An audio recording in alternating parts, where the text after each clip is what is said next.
Galera, professor Geraldo Neto na área, voltando aí mais uma vez com vocês para a gente dar continuidade ao nosso estudo do Estatuto dos Funcionários Públicos Civis do Estado de São Paulo, perfeito? Olha só, na aula passada paramos no capítulo 3 das acumulações remuneradas, então presta atenção e vem para cá comigo, olha. É vedada a acumulação remunerada, exceto de um juiz e um cargo de professor, a de 2 cargos de professor e de um cargo de professor com ou técnico ou científico. Perfeito? Olha só, então aqui ele traz a hipótese de um juiz. Quando você ouvir falar em juiz, você estende essa ideia aqui para magistrado, ok? Porque eu vou estar abarcando tanto o juiz quanto o desembargador, perfeito? Com um professor.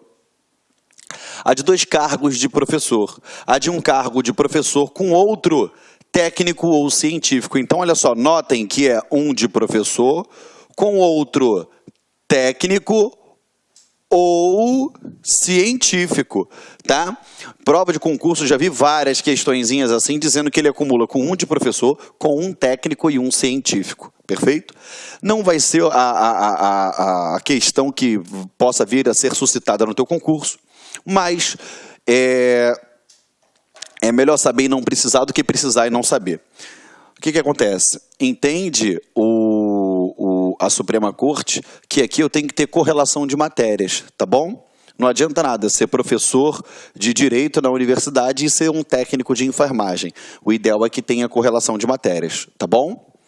A de 2 cargos privativos de médico. Você tem que ter a atenção ao artigo 37, inciso 16 da Constituição Federal, porque ele não fala dos cargos privativos de médico, perfeito? Então, esse privativos de médico você exclui e você bota o quê? 2 cargos privativos de profissionais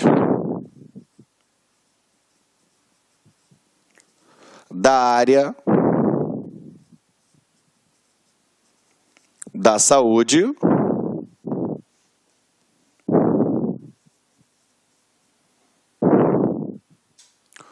com profissões regulamentadas.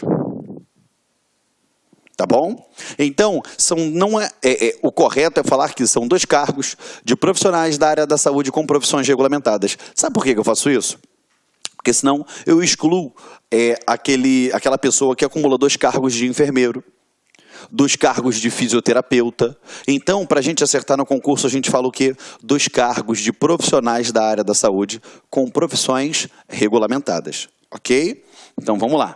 Ficou tranquilo isso? Show de bola? Não tem mais dúvida, perfeito? Então, vamos lá. O titio apaga e a gente continua, tá bom?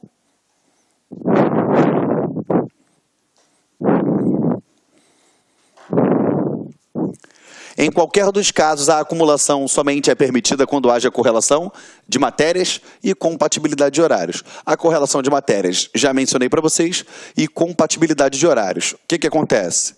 O Tribunal de Contas da União, ele fala que a compatibilidade de horários, ela não pode exceder, ou seja, ela tem que ser até 60 horas semanais. Perfeito? Porém, o STF, ele diz que vai ser analisado o quê? Caso a caso. Correto? Então, dependendo de onde vier a vertente da sua pergunta, eu acredito que no teu concurso ele só vai te perguntar o quê? Correlação de matérias e compatibilidade de horários. Ponto. Se ele quiser fazer uma pergunta muito complexa, ele pode perguntar o que seria na visão do Tribunal de Contas ou do Supremo. Perfeito?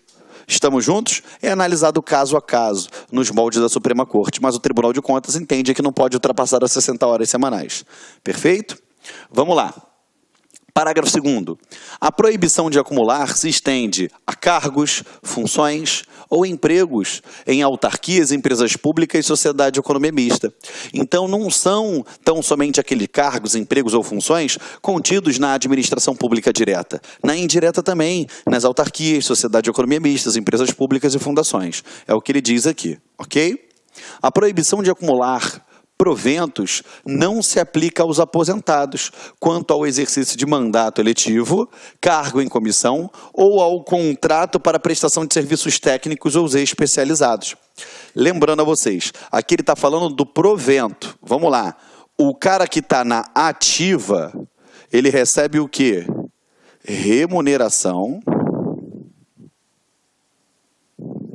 ou vencimento, igual a gente já aprendeu aqui. Perfeito? O cara que está aposentado, ele recebe o quê? Proventos de aposentadoria. Perfeito? Então aqui ele está falando na hipótese de acumulação de provento. Eu não aplico o quê? Quando se tratar de exercício de mandato eletivo, ou seja, ele é um policial civil do estado de São Paulo aposentado, mas exerce um cargo de deputado. Posso acumular os dois? Posso. Ele é, por exemplo, um servidor público do TJ do estado de São Paulo, mas ele já está aposentado, mas ele foi ocupar um cargo em comissão. Ou então, ele é um servidor público do Detran, perfeito, aposentado, e foi o quê? Foi contratado para a prestação de um determinado serviço técnico ou especializado. Ele pode acumular esses casos? Pode, perfeito? Não está proibido nesses casos, tá bom? Reza a regra administrativa que eu só posso acumular 2 aposentadorias, ou seja, 2 proventos, se, quando na atividade, eles puderem ser acumulados. Então, eu posso ter um provento de magistrado com um provento de professor? Posso. Eu posso ter um provento de enfermeiro e o outro de enfermeiro? Posso. Eu posso ter 2 proventos de professores? Posso, porque na ativa eles se acumulam. Agora eu não posso ter um provento de, sei lá, policial civil com um provento de servidor do TJ, porque na ativa eles não se acumulam, ok? Vamos embora.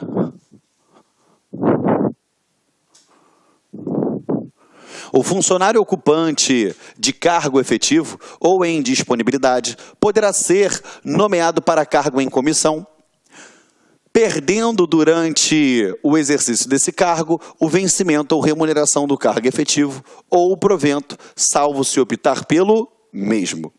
Não se compreende na proibição de acumular, desde que tenha correspondência com a função principal, a percepção das vantagens enumeradas lá no artigo 124. Se tiver mesma correlação, ele continua mantendo as vantagens. Verificado mediante processo administrativo, o funcionário está acumulando fora das condições previstas nesse capítulo, será ele demitido de todos os cargos e funções e obrigado a restituir o que indevidamente houver recebido. Provada a boa-fé, o funcionário será mantido no cargo ou função que exercer há mais tempo. Perfeito? Então, como funciona? Se ele tiver a má-fé, vai ser demitido dos 2. Correto? Se ele tiver boa-fé, ele vai ser mantido em um dos cargos, ou seja, no que ele tiver há mais tempo, e automaticamente vai ser retirado do outro cargo, tá bom? Em caso contrário, o funcionário demitido ficará ainda inabilitado pelo prazo de 5 anos para exercício da função cargo público, inclusive em entidades que exerçam função delegada do poder público ou são por esses mantidas ou administradas. Quando ele fala exerçam função delegada, ele menciona aquelas que estão integrantes na Lei 8987, que é a Lei de Serviços Públicos. São os permissionários, são os concessionários de serviço público, tá? Artigo 175. As autoridades civis e os chefes de serviço, bem como os diretores ou responsáveis pelas entidades referidas no parágrafo 2º do artigo anterior, e os fiscais ou representantes dos poderes públicos, junto às mesmas, que tiverem conhecimento de que qualquer dos seus subordinados ou qualquer empregado da empresa sujeita à fiscalização está no exercício de acumulação proibida, farão a devida comunicação ao órgão competente para os fins indicados no artigo anterior. Então, é um dever de todo mundo que tiver ciência de uma acumulação ilícita avisar, né, dar ciência à autoridade responsável pela apuração daquela infração. Perfeito? Lembrando que aqui eu estou falando na acumulação de cargos, empregos ou funções públicas, tá? Isso nada impede de você ser um professor numa faculdade, numa universidade pública de manhã e à noite você trabalha num outro serviço, enfim, ou você desempenha uma outra atividade remuneratória que não seja ligada à administração pública, tá bom? Qualquer cidadão poderá denunciar a existência da acumulação ilegal, perfeito? Vamos embora. Dos direitos e vantagens em geral. Das férias. O funcionário terá direito ao gozo de 30 dias de férias anuais, observada a escala que for aprovada. Primeira coisa que eu gosto de falar para vocês. Qual é o período de férias? 30 dias. Não é um mês. 30 dias. Então não fale que é um mês de férias. São 30 dias de férias, ok? Só tomar um golinho d'água aqui.